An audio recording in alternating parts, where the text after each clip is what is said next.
নিয়ে টোটো করে না ঘুরে শহরে যে একটা চাকরি খুঁজতে পারিস। কত কষ্ট করে টাকা দিয়ে লেখাপড়া করাইছি, এখন নিজের পায়ে একটু দাঁড়া।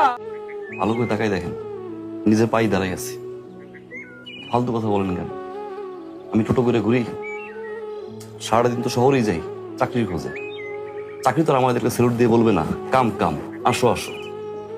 চাকরি পাইতে গেলে মামা লাগে, খালু লাগে, বাপের টাকা থাকতে হয়, তার কিছুই আপনার নাই। সব কথা আমার কানে আসে, বুঝছিস? হ্যাঁ, তুই যে কাজ সঙ্গে কি করে ঘুরে বেড়াচ্ছিস আমি সব জানি। এসব বাদ দিয়ে শহরে যারা চাকরি খোঁজ, একটা চাকরি হলে তো তোর একটা ভালো মেয়ে দেখে তোর একটা বিয়ে দিতে পারি। মা নাই এ বাড়িতে। লাগছে? কেমন লাগে? নাকি আব্বা আপনি একটা বিয়ে করেন? কি করলি? বজদাতে করে বজদাত হবে, লোকে বেয়াদবি করিস না।